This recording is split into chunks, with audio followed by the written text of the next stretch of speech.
Okey, mari kita lihat pula eksperimen ringkas untuk menunjukkan, mengkaji kewujudan charge elektrostatik pada bahan. Kita akan gunakan 3 bahan. Sekejap lagi. Sekarang ini cikgu akan lukiskan bagaimana anda hendak melakukan eksperimen ini. Walaupun cikgu tak pandai lukis, saya akan cuba juga untuk melukis. Dan ini adalah tangan kita memegang rod. Rod ini yang mana kita akan gosok dengan kain terlebih dahulu, dan kita letakkan ianya berhampiran dengan cebisan-cebisan kertas yang kita dah koyak kecil-kecil. Seterusnya kita gosok dahulu rod politina dengan kain bulu, kalau boleh kerana kain yang berbulu lah. Kemudian setelah digosok-gosok seperti ini, gosok-gosok dengan kain. Kemudian setelah gosok, kita akan dekatkan rod tersebut dengan cebisan kertas-kertas kecil tadi. Kita rapatkan, kita dekatkan dan kita lihat apa yang akan berlaku. Adakah cebisan kertas itu akan tertarik ataupun tidak? Seterusnya, dengan kita gosok semula rod politina tadi, kemudian kita dekatkan pula dengan aliran air pipe. Contohnya ialah seperti ini ya. Katakanlah ini adalah aliran air pipe. Ini pipe dan ini adalah air. Jadi kita rapatkan rod tersebut berhampiran dengan aliran air. Kita nak tengok sama ada aliran air ini ianya akan membengkok ke kiri, tegak ataupun membengkok ke kanan, ke arah rod tersebut. Dan setelah kedua-dua eksperimen yang kita buat, satu dengan cebisan kertas, yang kedua dengan air pipe, seterusnya kita gantikan rod politina yang kita pakai ni tadi dengan menggunakan jalur selulosa ataupun kita gunakan belon. Belon pun sama, kita gosok-gosoklah belon tersebut permukaannya dengan kain bulu. Jadi hasil akhir yang kita akan dapati untuk eksperimen ini ialah bagi rod politina ini, bagi cebisan kertas, ianya berjaya menarik kertas. Kerana ianya akan menghasilkan charge elektrostatik. Bagi jalur selulosa juga, ianya akan menarik kertas kepada jalur selulosa tersebut. Dan begitu juga dengan belon yang kita dah gosok dengan kain yang berbulu. Apabila kita dekatkan dengan cebisan kertas, ianya juga akan menarik kertas ke arah belon tersebut. Jadi untuk aliran air pipe pula, apakah yang akan berlaku? Apabila kita dekatkan rod politina ini berhampiran dengan aliran air pipe, jadi aliran air ini akan membengkok, didapati membengkok. Tak muat pula. So dia akan membengkok berhampiran dengan rod politina ini. Jadi ianya berhampiran kerana charge-nya tertarik ke arah rod politina tadi. Sama juga kalau kita gunakan jalur selulosa. Kerana ianya telah pun bercharge, jadi air ini akan tertarik dengan charge yang terdapat pada jalur selulosa. Jadi aliran air pipe juga akan membengkok. Dan bagi belon juga, kalau kita dekatkan belon ini dekat dengan aliran air, jadi air akan menghampiri belon. Jadi aliran air juga akan membengkok apabila belon didekatkan dengan aliran air. Membengkok. Untuk penerangan bagi rod ini, sebelum gosok, rod ini sebenarnya adalah bercharge neutral. Sebelum kita gosok. Tetapi setelah kita gosok dengan kain bulu tadi, jadi elektron ataupun charge kita sebut sebagai charge negatif daripada kain bulu ini dipindahkan ke rod politina ataupun jalur selulosa ataupun ke belon. Jadi elektron ini telah pun dipindahkan daripada kain. Jadi katakanlah ini kain ya. Jadi negatif-negatif ni semua akan dipindahkan ke rod ini. Jadi rod ini apabila elektron ia banyak, tinggi dan elektronnya kuantitinya lebih banyak daripada proton, jadi rod akan bercharge negatif. kerana elektron bercas negatif.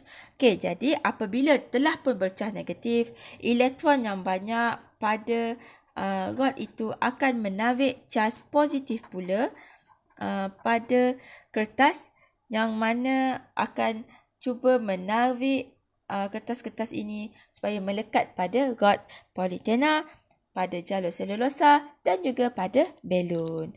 Sama juga untuk air. Okey, apabila elektron banyak, jadi rod akan bercas negatif. Jadi elektron pada rod ini akan menarik cas-cas positif daripada air. Jadi air akan mendekati rod polietena, jalur selulosa dan juga belon. Okey, kita akan teruskan dengan suatu alat yang digunakan untuk mengesan kewujudan cas elektrik pada suatu objek. Dan ini kita sebut sebagai alat sebenarnya. Alat yang mengesan kewujudan dia. Okey, dan ini adalah rupa elektroskop. Okey, ini adalah keranjang kita gunakan. Kita sebut ia sebagai keranjang emas. Okey, cikgu kuatkan sikit, tak berapa jelas. Okey, seperti ini. Dan ini adalah asalnya di sini.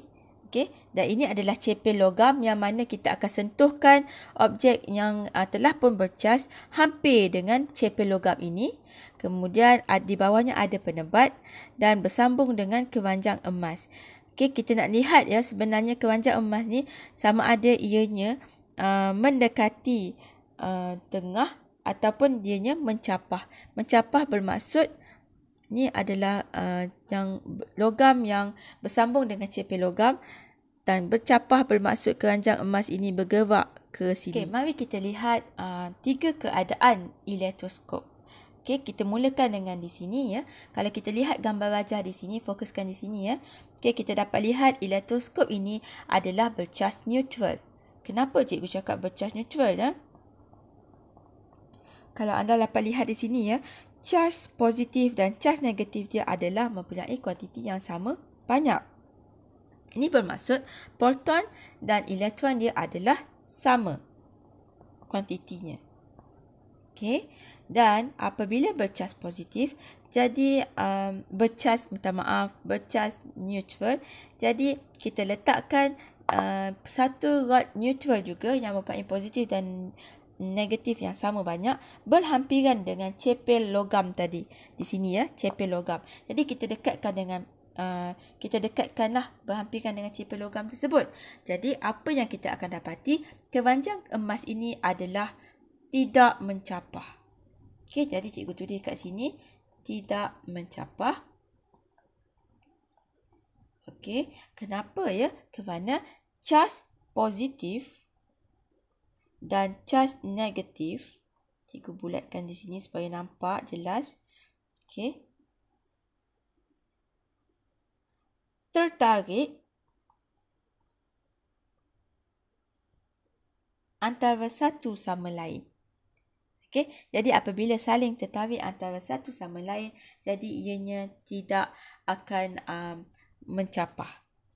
Okey, kerana kat sini kita tahu kan apabila bercas neutral ada positif, ada negatif. Ada positif, ada negatif.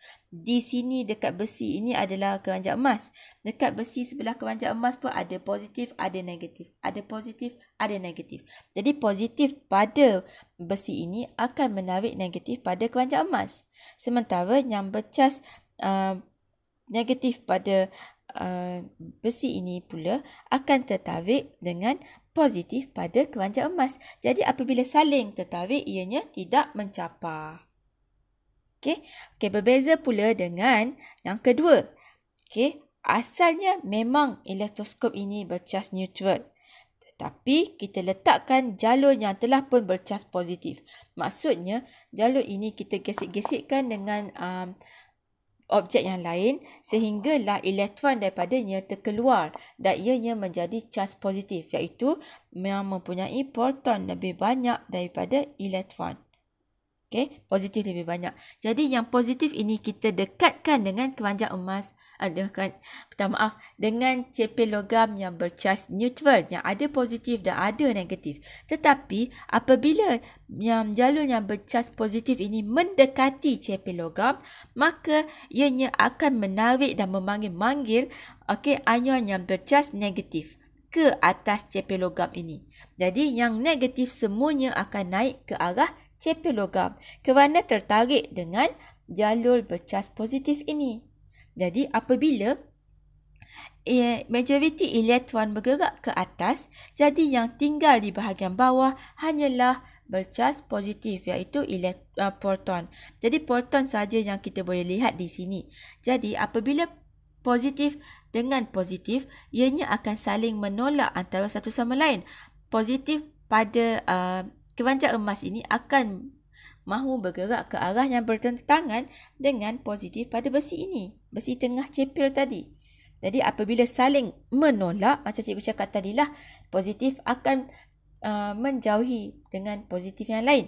Jadi satu ke kanan, satu ke kiri, maka ianya akan menjauh antara satu sama lain. Jadi kita boleh lihat di sini keranjang emas akan mencapah kerana cuba untuk jauh daripada positif yang lagi satu. Okey, jadi di sini mencapah. Walaupun di sini positif tetapi yang berkumpul di sini adalah negatif. Okey, jadi charge positif yang di bawah inilah yang tinggal kerana semua yang negatif ke atas. Jadi yang positif tadi akan saling menolak antara satu sama lain. Jadi keranjang emas itu akan mencapah. Besi ini akan kekal tetapi menjauhi.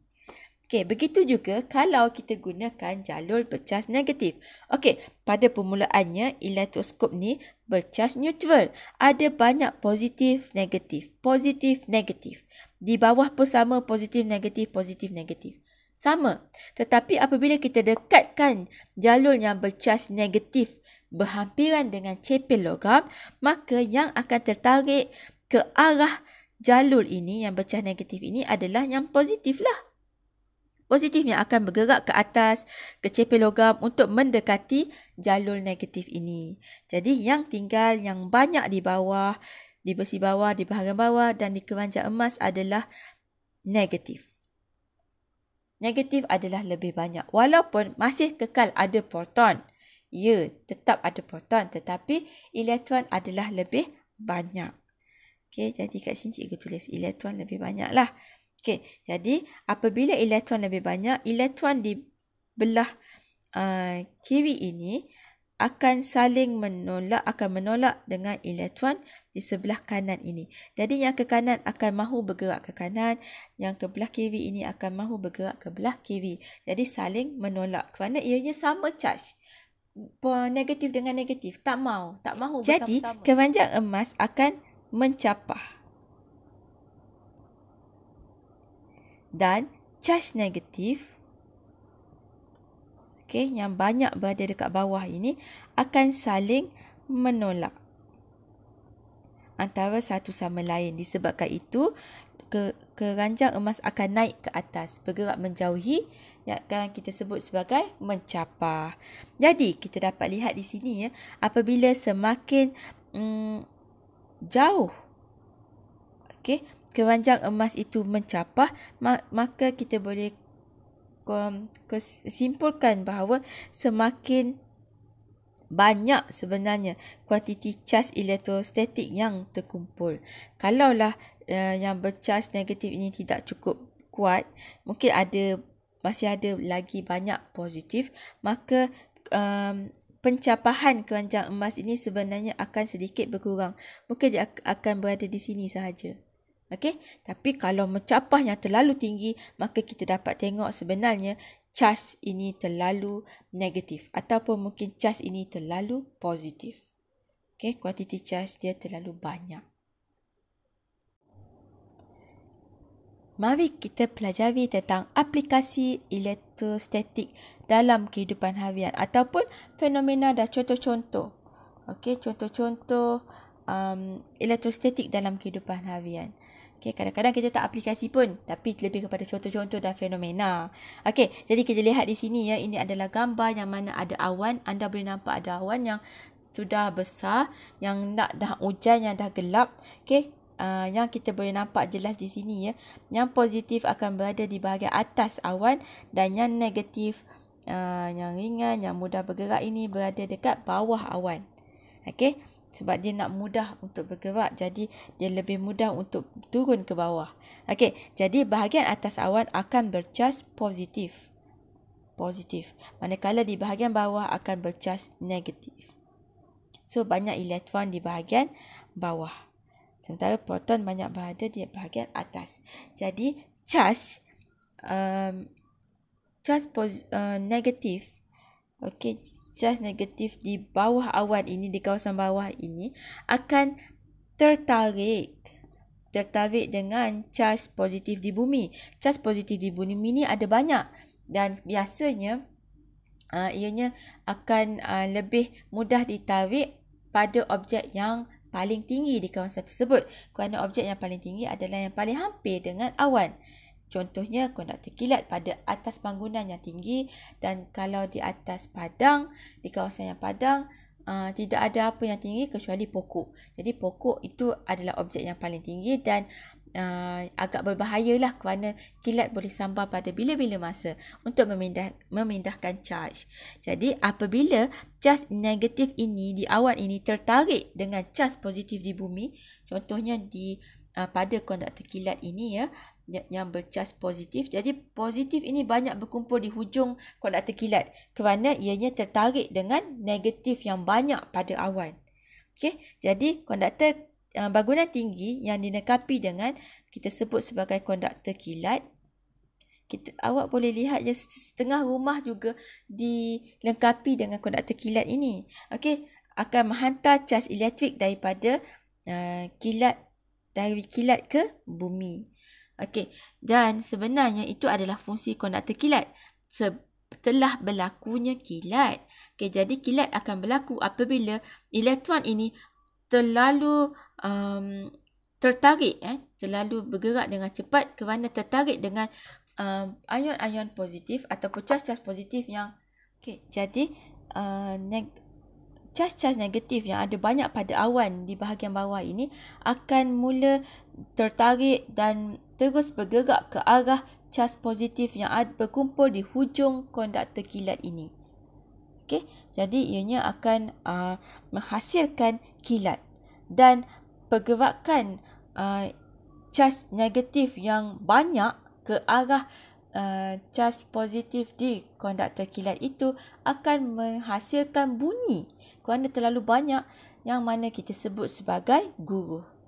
Okey, tapi kilat ini adalah lebih cepatlah kerana ianya hanya melibatkan kelajuan cahaya. Okey, dan apa pula fungsi konduktor kilat ni? Adakah ianya tidak membahaya kerana ia menarik cas negatif yang menyebabkan kilat? Okey, merangsang kilat untuk berlaku. Okey, ya, kerana ianya dapat mengumpulkan kilat pada satu tempat, iaitu konduktor kilat, yang mana konduktor kilat ini telah pun disambung wayar dan dibumikan ke bawah. Jadi apabila kilat itu yang mempunyai elektrik yang sangat tinggi, berbelas kilovolt, maka ianya akan disalurkan ke bumi untuk dibumikan dan tidak mendatangkan bahaya.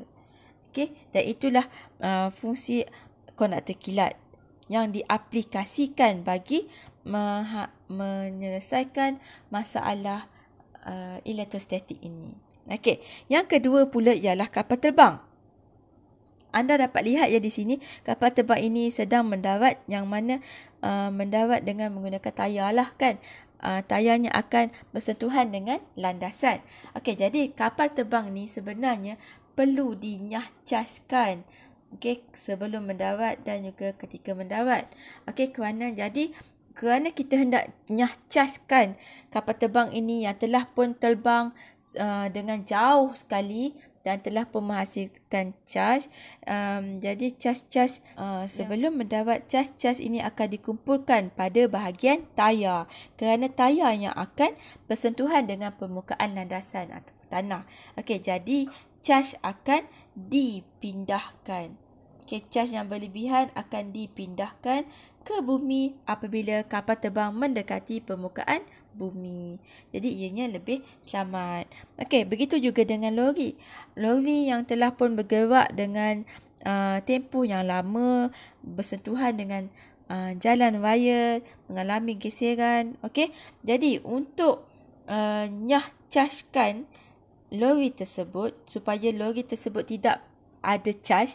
Kalau tak, bila awak sentuh saja badan lori tu, awak akan rasa kejutan elektrik. Okey. Jadi kita perlu chargekan dia. Jadi untuk chargekan satu di sini ya. Kalau anda dapat lihat, satu kepingan getah. Okey, ada lori yang menggunakan kepingan getah. Okey, tetapi ada juga lori yang tidak menggunakan kepingan getah tetapi menggunakan rantai logam. Okey, tetapi kalau gunakan rantai logam ni dia agak bising lah. Okey, awak bayangkan logam mesti diseritkan di atas jalan raya. Okey, jadi biasanya kepingan getah inilah yang digunakan seperti mana lori yang cikgu tunjukkan ni. Ini adalah tangki minyak. Okey, yang menyentuh jalan raya digunakan. Jadi charge negatif iaitu elektron, ialah elektron saja yang boleh bergerak pun. Okey, proton tidak bergerak tau. Tidak boleh berpindah. Okey, boleh bergerak tapi tidak boleh berpindah. Okey, jadi charge negatif daripada rantai ataupun getah tadi iaitu elektron akan tertarik ke permukaan jalan dan dipindahkan ke jalan raya. Okey, charge elektron kan lebih ringan, mudah dipindahkan, senang untuk bergerak kan, lompat-lompat. Jadi elektron sajalah yang tertarik ke permukaan jalan raya. Senang nak ingat ya. Elektron yang berpindah, yang dipindahkan. Okey, yang seterusnya ialah ini juga adalah yang sama lebih kurang macam lori tadi. Troli supermarket yang kita dah bincangkan tadi dah. Okey, biasanya ada sesetengah troli yang dilengkapi dah dengan seutas dawai. Okey, ataupun wire yang bersentuhan dengan lantai. Okey, dan ini adalah sangat bagus. Okey, jadi troli yang bergerak dalam tempoh masa yang lama mengalami geseran. Juga kalau kita pegang pun ada geseran.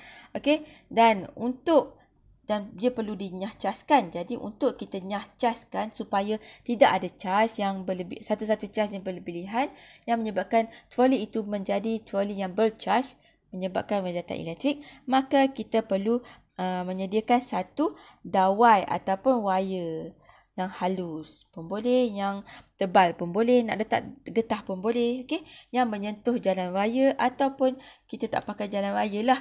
Ada setengah tu kita tolak troli pada jalan raya, okey, pada tempat parking ataupun mungkin pada lantai pasar raya. Okey, tengok kepada situasi. Okey, dan yang ketiga, charge negatif daripada getah ataupun dawai tadi. Okey, dawai halusnya ataupun getah. Okey, sebab kita ada banyak contoh, takut nanti kalau dalam peperiksaan dia bagi getah, oh boleh ke? Sebenarnya boleh je getah ataupun dawai halus, okey? Sama je. Okey, jadi kedua-dua ini charge negatif daripada kedua-dua ini akan tertarik dan berpindah ke permukaan jalan. Jadi, troli ini charge-nya yang berlebihan iaitu charge elektrik. Charge negatif akan dapat dikurangkan dan menyebabkan troli ini bercharge neutral dan tidak akan menyebabkan kita mengalami kegenjatan elektrik. Dan akhir sekali untuk part ini, video ini ialah kita nak selesaikan masalah.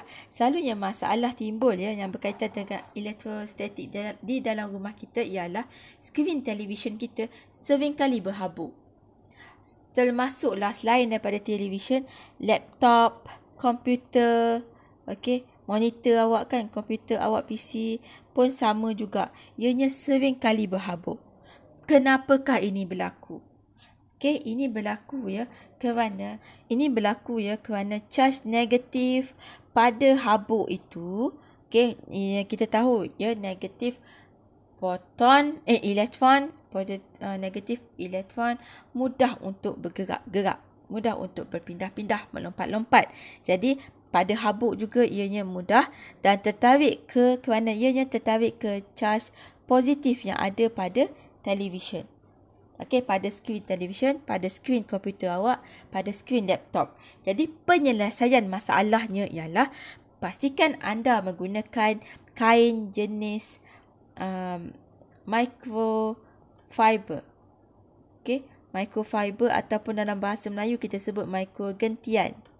Kalau dalam bahasa Inggeris, cikgu tulis juga ya, microfiber. Okey, sama je. Okey, microgentian. Apa dia beza kain yang biasa dengan kain microgentian? Kalau kain biasa bersifat licin. Kalau cotton seperti baju cikgu ni lah. Ataupun kalau tuala berbulu-bulu tetapi ianya kasar. Okey, dan tetapi yang berbezakan microgentian ni ianya bersifat lembut, teksturnya sangat lembut, berbulu yang mempunyai permukaannya berbulu yang mempunyai bulu-bulu halus lagi. Okey, yang mana ianya akan dapat mempunyai luas permukaan yang sangat besar. Okey, jadi itu adalah kain microfiber. So kita boleh nampak yang ada bulu-bulu banyak. Okey. Okey, kemudian kenapa kita kena guna sebenarnya kain jenis yang berbulu-bulu ni? Okey, kerana sebenarnya kain jenis microgentian ini bersifat dia mempunyai bahan anti-elektrostatik.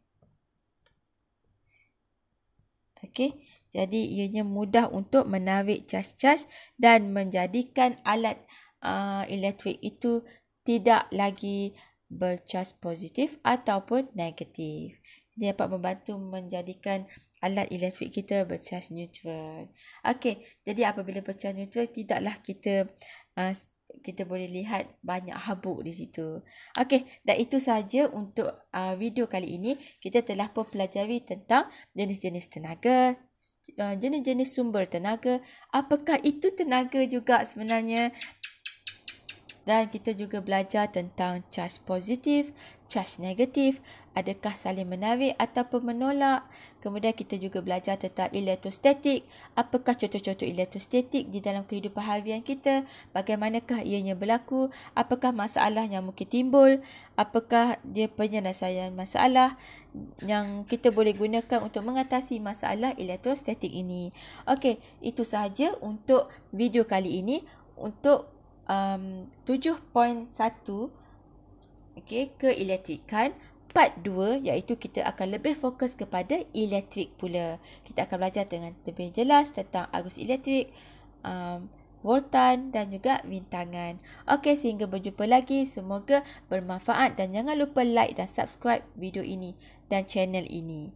Okey, semoga bermanfaat dan kita jumpa dalam 7.1 part 2. Bye.